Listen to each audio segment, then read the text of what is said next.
Hello friends, welcome back to my YouTube channel Neha Tiwari study motivation.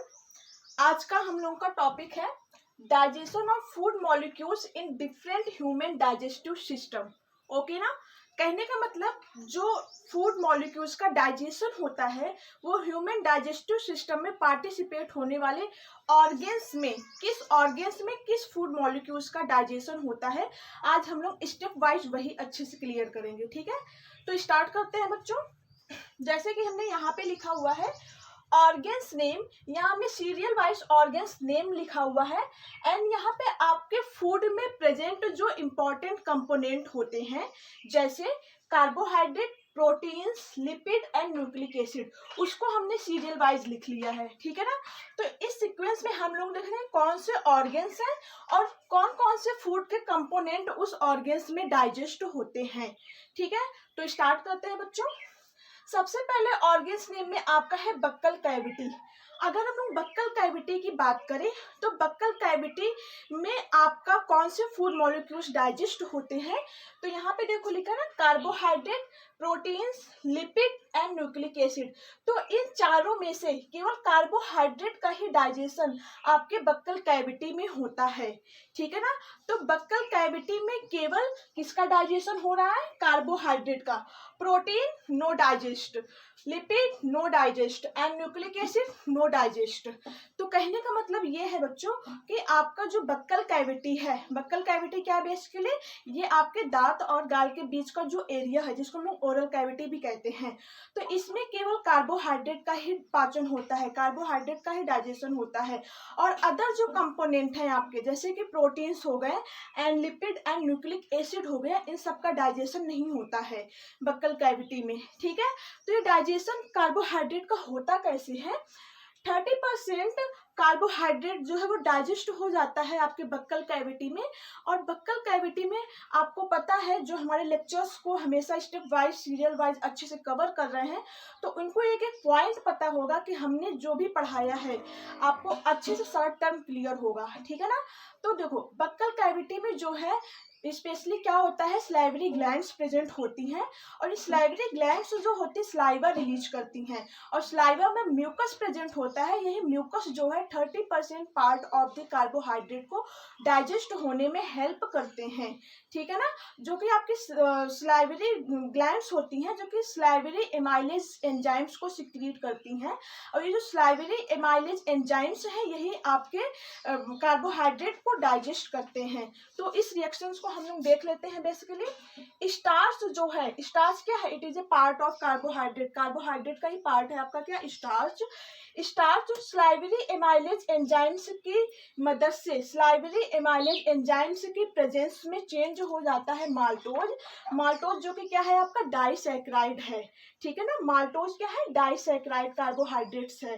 ठीक, तो इसमें हमने क्या देखा कि स्टार्च जो है वो स्लाइवरी एमाइलेज एंजाइम्स की प्रेजेंस में माल्टोज में कन्वर्ट हो गया with the help of salivary amylase enzymes. ये टर्म आपको क्लियर होना चाहिए। ठीक, और देखो हमने आपको हमेशा बताया है कि जहाँ पे ASE मतलब सफिक्स यूज हो, ASE, तो इसका मतलब वो एंजाइम है।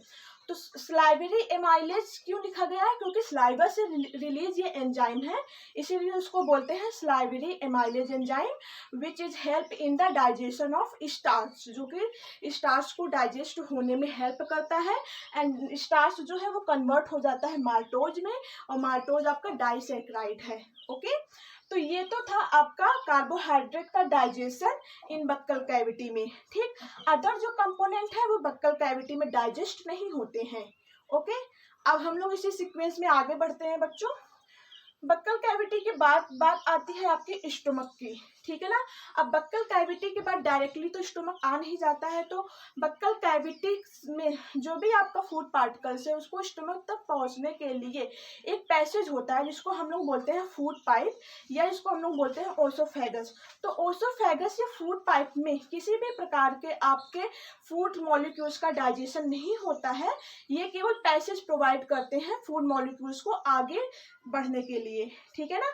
तो अब स्टोमक तक आपका फूड मॉलिक्यूल्स पहुंच गया, तो स्टोमक में क्या होता है, कार्बोहाइड्रेट का डाइजेशन नहीं होता है। देखो हमने क्या लिखा हुआ है, कार्बो इन स्टमक में नो डाइजेस्ट, कार्बोहाइड्रेट का डाइजेशन नहीं होता है।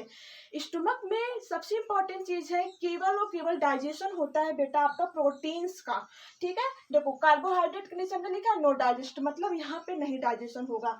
Lipid no digest and nucleic acid no digest, यहाँ पे lipid and nucleic acid and carbohydrate का डाइजेशन नहीं होता है स्टमक में। स्टमक में केवल क्या होता है आपका प्रोटीन्स का डाइजेशन होता है। और कैसे होता है उसको हम लोग देखते हैं। स्टमक में जो प्रोटीन्स है वो पेप्सिन एंजाइम्स, पेप्सिन एंड रेनिन्स जो है, पेप्सिन एंड रेनिन्स ये एंजाइम्स जो हैं आपके स्टमक की जो म्यूकोजा वाली वॉल है, म्यूकोजा वाली वॉल की जो लेयर है ना, तो उससे सिक्रीट होता है कौन से एंजाइम्स, पेप्सिन एंड रेनिन। और ये प्रोटियोलाइटिक एंजाइम्स होते हैं। प्रोटियोलाइटिक का मतलब होता है, देखो प्रोटियो का मतलब होता है प्रोटीन्स, लाइटिक का मतलब होता है break down.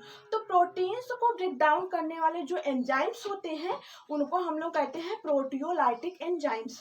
Are you getting my point? तो स्टमक में कौन कौन से प्रोटियोलाइटिक एंजाइम्स प्रेजेंस होते हैं, वो है आपका पेप्सिन एंड रेनिन, जो कि आपके प्रोटीन्स को ब्रेक डाउन करके पेप्टोन्स या प्रोटीएजेस या पेप्टाइड्स में कन्वर्ट कर देते हैं। ठीक, तो हमने क्या देखा कि जो हमारे स्टमक की म्यूकोजा वाली लेयर है, वो जो हमारे स्टमक की वॉल की म्यूकोजा वाली लेयर है, उससे क्या होता है कुछ एंजाइम्स सिक्रीट होते हैं। और ये एंजाइम्स जो होते हैं बेटा प्रोटियोलाइटिक एंजाइम्स होते हैं। प्रोटियोलाइटिक का मतलब प्रोटीन्स को ब्रेक डाउन करने वाले एंजाइम्स। और इसमें जो प्रोटीन्स हैं इन प्रोटियोलाइटिक एंजाइम्स की मदद से पेप्टोन्स या पेप्टाइड्स या प्रोटियो एजेस में कन्वर्ट हो जाते हैं। ठीक, तो वही हमने यहाँ पे लिखा है कि प्रोटीन्स जो है पेप्सिन एंजाइम्स की मदद से, पेप्सिन एंजाइम्स की हेल्प से किस में चेंज हो जा रहे हैं, प्रोटियो एजेस पेप्टोन्स या पेप्टाइड्स में कन्वर्ट हो जा रहे हैं। Are you getting my point? Next यहाँ पे lipid no digest and nucleic acid no digest, यहाँ पे लिपिड एंड न्यूक्लिक एसिड का डाइजेशन नहीं होता है। ठीक, तो ये तो था स्टमक की बात कि स्टमक में आपके फूड में प्रेजेंट जो इंपॉर्टेंट कंपोनेंट्स हैं उसमें से कौन से कंपोनेंट्स का डाइजेशन होता है, तो मेनली केवल यहाँ पे प्रोटीन्स का डाइजेशन होता है। अदर आपका जो कार्बोहाइड्रेट है, लिपिड है एंड न्यूक्लिक एसिड है, इन तीनों का डाइजेशन स्टमक में नहीं होता है। ठीक, अब बात आती है आपकी लीवर की। स्टमक, अब स्टमक के बाद नेक्स्ट आपका जो ऑर्गन्स के सीक्वेंस में है वो है आपका लीवर। लीवर में कौन से फूड पार्टिकल्स डाइजेस्ट होते हैं मेनली, अगर इन सब में से हम बात करें carbohydrate, proteins, lipid and nucleic acid में से, तो बेसिकली इसमें कार्बोहाइड्रेट का डाइजेशन होता है लीवर में। ठीक है, तो होता क्या है इसमें, लीवर में सबसे पहली बात जो कार्बोहाइड्रेट होता है वो ग्लाइकोजन के रूप में प्रेजेंट होता है।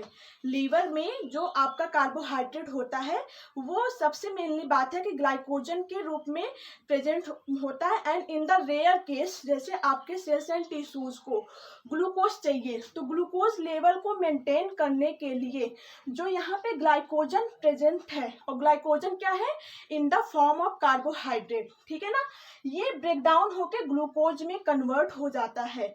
तो लीवर में प्रेजेंट जो कार्बोहाइड्रेट है वो ग्लाइकोजन के रूप में रहता है।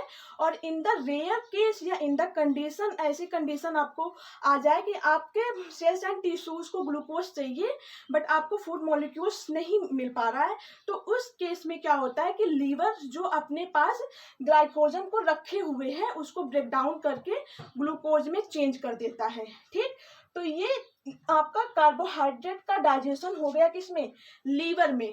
ठीक है ना, और यहाँ पे प्रोटीन्स का डाइजेशन नहीं होता and lipid and nucleic acid, इन तीनों चीजों का डाइजेशन नहीं होता। लिपिड जो प्रोटीन्स है, प्रोटीन्स का डाइजेशन होता है आपका किसमें, लीवर में। ठीक है, तो यहाँ पे दो कंपोनेंट का डाइजेशन होगा, कौन कौन सा, carbohydrate and proteins, and lipid and nucleic acid का डाइजेशन लीवर में नहीं होता। Are you getting my point? देखो अब सबसे इम्पोर्टेंट बात तो ये है बेटा कि जो आपका लीवर है, सबसे पहली बात तो लीवर क्या है, आपकी सबसे लार्जेस्ट ग्लैंड होती है। और लीवर की सबसे इम्पॉर्टेंट बात यह है कि लीवर किसी भी प्रकार की एंजाइम्स को सिक्रीट नहीं करता है। यहाँ पे किसी भी प्रकार की एंजाइम्स का सिक्रीशन नहीं होता है, ठीक है। तो यहाँ पे हमने नोट में लिखा हुआ है, no any enzymes secreted by liver. Liver में किसी भी प्रकार की एंजाइम्स का सिक्रीशन नहीं होता है, ठीक। तो अभी तक हम लोगों ने क्या देखा कि जो फूड के इंपॉर्टेंट कंपोनेंट हैं, जैसे फिर से एक बार हम लोग रिवाइज करते हैं कौन कौन से इंपॉर्टेंट कंपोनेंट्स हैं। कार्बोहाइड्रेट है, प्रोटीन्स है, लिपिड है एंड न्यूक्लिक एसिड है, ठीक है। अब डाइजेशन की बात करें तो इनका डाइजेशन बक्कल कैविटी से स्टार्ट हो जाता है। तो बक्कल कैविटी में केवल किसका डाइजेशन होगा, कार्बोहाइड्रेट का। Proteins, lipid and nucleic acid का डाइजेशन नहीं होगा।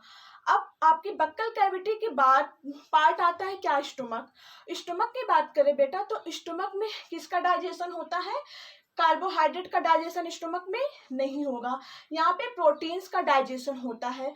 और स्टोमक की जो म्यूकोजा लेयर होती है, वॉल की mucosa layer of the wall of stomach, वो सिक्रीट करते हैं आपके प्रोटियोलाइटिक एंजाइम्स। प्रोटियोलाइटिक एंजाइम्स क्या होते हैं, प्रोटीन्स को तोड़ने वाले एंजाइम्स होते हैं, जो कि प्रोटीन्स को प्रोटीएजेस, पेप्टोन्स या पेप्टाइड्स में ब्रेक डाउन कर देते हैं या उसमें कन्वर्ट कर देते हैं, ठीक है ना।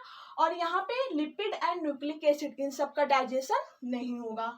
नेक्स्ट हमने देखा लीवर।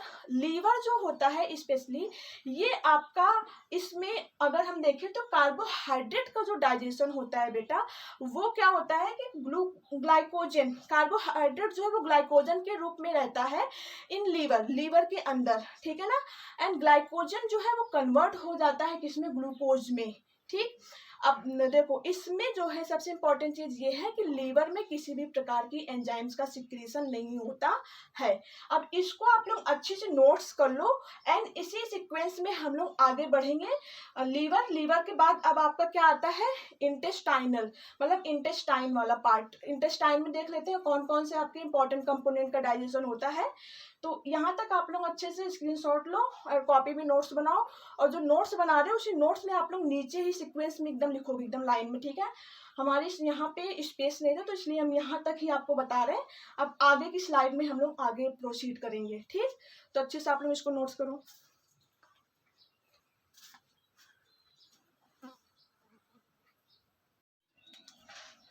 हाँ तो स्टूडेंट्स, हम लोग कवर कर रहे थे digestion of food molecules in different human digestive system में। इस सीक्वेंस में हम लोगों ने डाइजेशन, फूड का जो डाइजेशन है उसको हम लोगों ने ओरल कैविटी में देखा, फूड के कौन से कंपोनेंट्स का डाइजेशन हो रहा था, स्टोमक में देखा एंड लीवर में देखा। नेक्स्ट हम लोग देखेंगे कि जो इंटेस्टाइन होता है, इंटेस्टाइन में आपके फूड के किस कंपोनेंट्स का डाइजेशन होता है, ठीक है।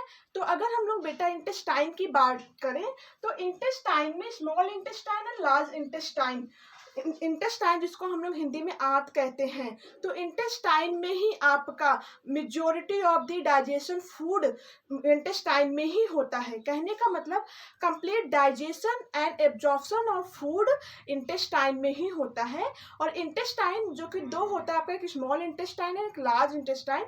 तो स्मॉल इंटेस्टाइन में ही complete digestion and absorption of the food molecules होता है, ठीक है। तो यहाँ पे देखो हमने लिखा है कि जो इंटेस्टाइन है, स्मॉल इंटेस्टाइन है, लार्ज इंटेस्टाइन, जो कि दो इंटेस्टाइन होता है। पहले आपका स्मॉल इंटेस्टाइन होता है, फिर आपका लार्ज इंटेस्टाइन होता है। और स्मॉल इंटेस्टाइन में complete digestion and absorption, small intestine में कंप्लीट डाइजेशन एंड एब्जॉर्प्शन होता है। एंड बात करें लार्ज इंटेस्टाइन की बच्चों, तो लार्ज इंटेस्टाइन में absorption of waters, minerals and drugs. Large intestine में जो है कुछ अमाउंट में, some amount of waters, minerals and drugs का एब्जॉर्प्शन होता है, ठीक है।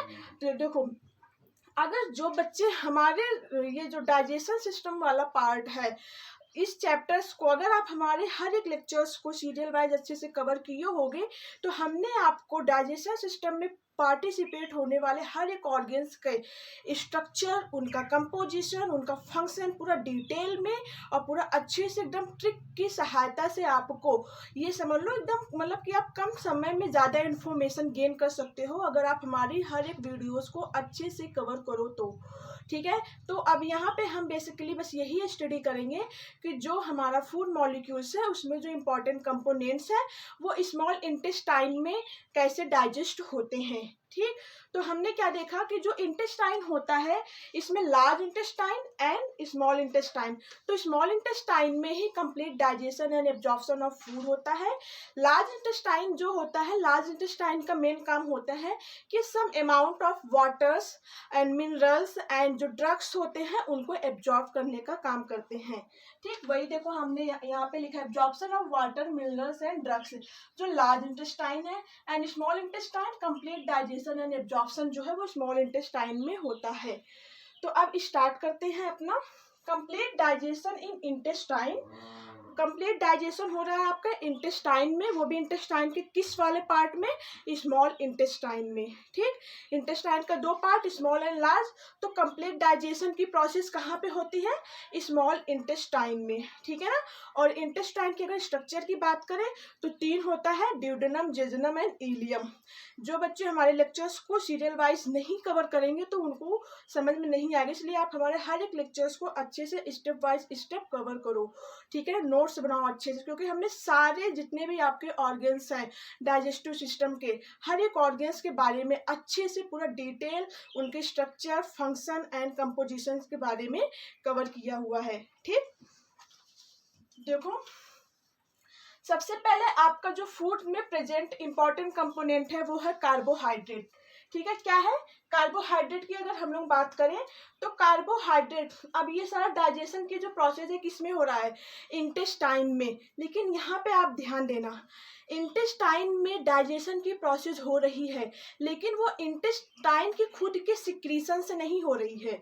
वो जो फूड मॉलिक्यूल डाइजेस्ट हो रहे हैं, डाइजेशन की प्रोसेस तो इंटेस्टाइन में हो रही है, लेकिन भोजन को डाइजेस्ट होने में जो जूस या जो सिक्रीशन से हेल्प करते हैं वो पैंक्रियाज के हैं, वो लीवर्स के हैं। कहने का मतलब वो अदर ऑर्गन्स के जूस के द्वारा डाइजेशन की प्रोसेस जो है वो इंटेस्टाइन में हो रहे हैं। इंटेस्टाइन के खुद के जूस से नहीं हो रहा है, इंटेस्टाइन की अपने खुद की सिक्रीशन से अभी डाइजेशन नहीं हो रहा है।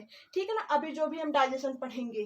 ठीक, तो देखो यहाँ पे हमने इसलिए लिखा है कार्बोहाइड्रेट का जो डाइजेशन होगा स्मॉल इंटेस्टाइन में वो कैसे होगा, पॉलीसैकेराइड्स जो कि स्टार्च है, पैंक्रियाटिक एमाइलेज एंजाइम्स, यही हमारा बेसिकली टर्म है बच्चों आपको समझाने का कि आपकी डाइजेशन कार्बोहाइड्रेट का हो तो रहा है स्मॉल इंटेस्टाइन में।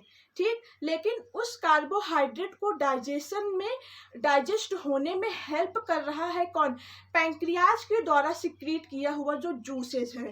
ठीक है, तो इसीलिए यहाँ पे हमने क्या लिखा हुआ है, पैंक्रियाटिक एमाइलेज एंजाइम्स, पैंक्रियाज के द्वारा जो सिक्रीट हुआ है उसको हम लोगों ने क्या लिखा है, पैंक्रियाटिक एमाइलेज एंजाइम्स। ठीक, आई होप ये टर्म आपको समझ में आ गया होगा कि डाइजेशन तो हो रहा है स्मॉल इंटेस्टाइन में, लेकिन डाइजेशन की प्रोसेस में हेल्प कौन कर रहा है, पैंक्रियाज के द्वारा रिलीज किया हुआ जो एंजाइम है, और उस एंजाइम को हम लोग क्या कहेंगे, एमाइलेज एंजाइम। पैंक्रियाज के द्वारा रिलीज हुआ एंजाइम तो पैंक्रियाटिक हो गया, और एमाइलेज जो कि आपका पॉलीसैकेराइड स्टार्च का डाइजेशन कर रहा है इसीलिए उसको एमाइलेज बोल दिया है, एंजाइम जो कि एंजाइम आपका सिक्रीशंस है। ठीक, तो पैंक्रियाटिक एमाइलेज एंजाइम्स की सिक्रीशंस की हेल्प से, उनकी प्रेजेंस में आपका पॉलीसैकेराइड स्टार्च कन्वर्ट हो जाता है किसमें, डाइसैकेराइड में। Are you getting my point. सबसे पहले हम लोगों ने क्या डिस्कस किया कि स्मॉल इंटेस्टाइन में अगर हम लोग कार्बोहाइड्रेट की डाइजेशन की बात करें तो कार्बोहाइड्रेट्स का जो डाइजेशन है वो पॉलीसैकेराइड स्टार्च जो है कन्वर्ट हो जाता है डाइसैकेराइड में इन द प्रेजेंस ऑफ या in the help of pancreatic amylase enzyme. ठीक, पैंक्रियाटिक एमाइलेज एंजाइम, पैंक्रियाज के द्वारा सिक्रीट किया हुआ एंजाइम जिसको हम लोग क्या बोलेंगे, पैंक्रियाटिक एमाइलेज एंजाइम। ओके, तो ये तो था कार्बोहाइड्रेट का डाइजेशन स्मॉल इंटेस्टाइन में। ठीक, अब देखो जो फैट है, फैट भी आपका क्या है, कार्बोहाइड्रेट का ही तो पार्ट है ना। तो फैट जो है लाइपेजेस जो कि बाइल सिक्रीशंस है। कहने का मतलब जो आपका कंप्लीटली डाइजेशन होता है वो स्मॉल इंटेस्टाइन में ही होता है। प्रोसेस डाइजेशन की स्मॉल इंटेस्टाइन में ही कंप्लीट होगा, लेकिन उनका खुद के सिक्रीशन से नहीं कंप्लीट होता है। वो अपनी खुद के सिक्रीशन से नहीं, वो दूसरे ऑर्गन्स के सिक्रीशन से, दूसरे ग्लैंड के सिक्रीशन से, लीवर के द्वारा जो सिक्रीशन है स्मॉल इंटेस्टाइन में जा रहा है, जैसे कि बाइल जूस जो कि लीवर प्रोड्यूस करता है ना। लीवर क्या होता है, it is a largest gland and help in the production of bile juice. ठीक, तो बाइल जूस जो है लीवर से निकल के आपके स्मॉल इंटेस्टाइन में जाके फूड को डाइजेस्ट कर रहा है। फिर उसके बाद पैंक्रियास से जो रिलीज हो रहा है, पैंक्रियास से जो जूस निकल रहे हैं वो भी जाके आपके स्मॉल इंटेस्टाइन में फूड को डाइजेस्ट होने में हेल्प कर रहे हैं। ठीक, तो अब यहाँ पे फैट जो है लाइपेजेस एंजाइम की प्रेजेंस में, जो कि बाइल जूस के द्वारा प्रोड्यूस होता है, लाइपेजेस एंजाइम डाइग्लिसराइड में कन्वर्ट होता है एंड देन डाइग्लिसराइड से मोनोग्लिसराइड में कन्वर्ट हो जाता है। ठीक, तो ये तो था कार्बोहाइड्रेट का डाइजेशन आपके स्मॉल इंटेस्टाइन में। ठीक है ना। अब देखो सेकेंड आता है बेटा प्रोटीन्स। कार्बोहाइड्रेट एसेंशियल कंपोनेंट में कार्बोहाइड्रेट हमने कवर कर लिया कि बेसिकली क्या हुआ इसमें कि कार्बोहाइड्रेट का जो डाइजेशन है पैंक्रियाटिक एमाइलेज एंजाइम्स की प्रेजेंस में आपका जो पॉलीसैकेराइड स्टार्च है वो मोनोसैकेराइड स्टार्च में कन्वर्ट हो जाता है, डाइसैकेराइड एंड डाइसैकेराइड से मोनोसैकेराइड में कन्वर्ट हो जाता है। एंड फैट की बात करें तो फैट जो है lipases bile secretion, lipases enzymes की सहायता से जो कि बाइल सिक्रीशन में प्रेजेंट होता है, lipases enzymes diglyceride and after then diglyceride से मोनोग्लिसराइड में कन्वर्ट हो जा रहा है। ठीक है ना। नेक्स्ट आता है प्रोटीन्स। अब प्रोटीन्स की हम बात करें तो प्रोटीन्स जो है, प्रोटीन्स, पेप्टोन्स या प्रोटीएजेस, ये सब पैंक्रियाटिक, देखो हर जगह हमने पैंक्रियाटिक इसीलिए लिख दिया है बच्चा क्योंकि ये पैंक्रियाज का सिक्रीशन है, इंटेस्टाइन का खुद का सिक्रीशन नहीं है। ठीक है, तो पैंक्रियाटिक ट्रिप्सिन, काइमोट्रिप्सिन या कार्बोक्सीपेप्टाइडेज एंजाइम्स की प्रेजेंस में। ठीक है, तो proteins, peptones and proteases is converted into dipeptides in the presence of enzymes pancreatic trypsin, chymotrypsin and carboxypeptidase enzymes. Okay, तो ये तो था प्रोटीन्स का डाइजेशन आपके स्मॉल इंटेस्टाइन में। ठीक, नेक्स्ट आता है आपका न्यूक्लिक एसिड। अब न्यूक्लिक एसिड जो है, nucleic acid pancreatic nucleases enzyme, pancreatic nucleases enzyme, nucleic acid का भी जो डाइजेशन होता है आपके स्मॉल इंटेस्टाइन में वो भी पैंक्रियाज के द्वारा रिलीज किए हुए जूसेस से होता है, पैंक्रियाज के द्वारा रिलीज किए हुए एंजाइम्स से होता है। ठीक है, तो पैंक्रियाटिक न्यूक्लिएजेज एंजाइम्स की हेल्प से nucleotides and after then nucleotides से वो न्यूक्लियोसाइड में कन्वर्ट हो जाता है। ठीक है ना। तो ये सारा इतनी जो प्रोसेस थी यहाँ से लेके यहाँ तक का जो प्रोसेस था ये तो था, देखो यहाँ से कार्बोहाइड्रेट से लेके यहाँ तक का इतना जो प्रोसेस था बेटा, ये सारी आपका जो डाइजेशन की प्रोसेस है carbohydrate, proteins and nucleic acid का डाइजेशन की प्रोसेस कंप्लीट तो हो रही है किसमें, स्मॉल इंटेस्टाइन में, बट उनके खुद के सिक्रीशन से नहीं कंप्लीट हो रहा है। इसमें पैंक्रियाज का सिक्रीशन है एंड लीवर्स का सिक्रीशन है। ठीक है ना। अब जो हम लोग नेक्स्ट जो डाइजेशन की प्रोसेस पढ़ेंगे फूड मॉलिक्यूल्स का, उसमें स्मॉल इंटेस्टाइन के अपने खुद के सिक्रीशंस के द्वारा सिक्रीट किए हुए सब्सटेंस से कंप्लीट होता है। ठीक, आई होप जो हम कह रहे हैं आप लोग समझ रहे हो। ठीक है ना। तो देखो हमने लिखा है कि digestion of food by intestinal secretion, इसीलिए हमने देखो नोट डाल के यहाँ पे स्पेशली लिख भी दिया आप लोगों के लिए कि जो डाइजेशन ऑफ फूड है अब वो खुद के सिक्रीशंस के द्वारा, स्मॉल इंटेस्टाइन का जो खुद का सिक्रीशन होता है, और स्पेशली स्मॉल इंटेस्टाइन सिक्रीट क्या करता है, म्यूकस एंड सकस इंटेरिकस। ठीक है, अब जो फूड मॉलिक्यूल्स का डाइजेशन होगा वो स्मॉल इंटेस्टाइन के खुद के सिक्रीशंस के द्वारा सिक्रीट हुए सब्सटेंस के द्वारा होगा। ठीक है, तो देख लेते हैं ये भी आपका जो जितने सारे जो डाइजेशन की प्रोसेस है, देखो नोट डाल के हमने जो लिखा हुआ है आई होप आप समझ रहे हो। Digestion of food by intestinal secretion, और इंटेस्टाइन की जो वॉल होती है, म्यूकोजा वॉल जो होती है, वो स्पेशली सिक्रीट क्या करती है बच्चों, म्यूकस एंड सकस इंटेरिकस नामक सब्सटेंस को सिक्रीट करती है। ठीक, तो अब इनका जो फंक्शन है वो हम लोग देख लेते हैं। डाइपेप्टाइडेज एंजाइम्स की प्रेजेंस में एमिनो एसिड में कन्वर्ट हो जाता है। माल्टेजेज एंजाइम्स की प्रेजेंस में ग्लूकोज प्लस ग्लूकोज में चेंज हो जाता है। लैक्टेजेज एंजाइम्स की प्रेजेंस में ग्लूकोज प्लस ग्लूकोज में चेंज हो जाता है। कहने का मतलब इसमें जो भी आपके फूड मॉलिक्यूल्स का डाइजेशन हो रहा है स्मॉल इंटेस्टाइन में, वो उनके खुद के सिक्रीशंस के द्वारा हो रहा है। उनके खुद का सिक्रीशन उसमें मिलकर उस फूड को डाइजेस्ट होने में हेल्प कर रहे हैं। इसीलिए हमने इस स्टेप को, देखो इतने स्टेप को हमने अलग लिख दिया है, ठीक है ना। ये जो इतना मतलब स्टेप है, ये इतना स्टेप अलग है। डाइजेशन की प्रोसेस तो कंप्लीट होगी स्मॉल इंटेस्टाइन, लेकिन उनका खुद का सिक्रीशंस नहीं है उसमें हेल्प कर रहे हैं। लेकिन ये वाला जो पार्ट है बेटा, जो हमने नोट डाल के लिखा हुआ है, digestion of food by intestinal secretion, और इंटेस्टाइनल सिक्रीशन स्पेशली होता क्या है, म्यूकस एंड सकस इंटेरिकस, ठीक है ना। तो इनके द्वारा जो डाइजेशन हो रहा है फूड मॉलिक्यूल्स, वो इतना पार्ट है।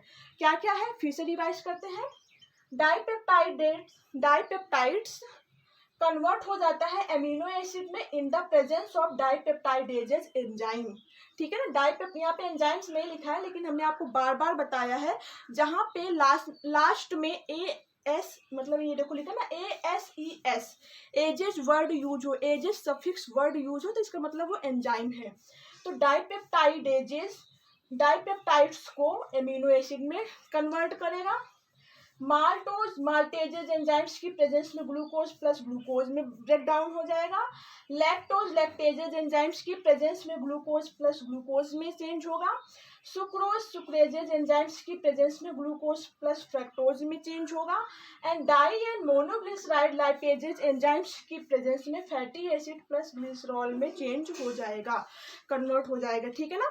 तो आज हम लोगों ने क्या क्या टॉपिक देखा कि जो डाइजेशन ऑफ फूड मॉलिक्यूल्स है, जिसमें इंपॉर्टेंट कंपोनेंट्स आपका carbohydrate, nucleic acid, lipid and proteins, ये चारों जो मेजर कंपोनेंट्स हैं, उनके आपके बॉडी के किस पार्ट में कहाँ कैसे डाइजेशन होता है, ठीक। तो आज हम लोगों का ये चैप्टर्स जो है ख़त्म हो गया है। एंड अब नेक्स्ट की क्लास में हम आप लोगों को सोच रहे हैं, जो आपके NCERT बुक का है, एक्सरसाइज भी आप लोगों को करवा दिया जाए, इसी मतलब एक्सरसाइज। तो आप लोग पर्टिकुलरली हमारे हर एक लेक्चर्स को अच्छे से अटेंड करना एंड उसको नोट्स बनाना, एंड आफ्टर देन जो आपका बुक का एक्सरसाइज है उसको सॉल्व करना। अगर आपको कोई प्रॉब्लम हो रही है तो आप कमेंट सेक्शन में बता सकते हो, ठीक है ना। ओके।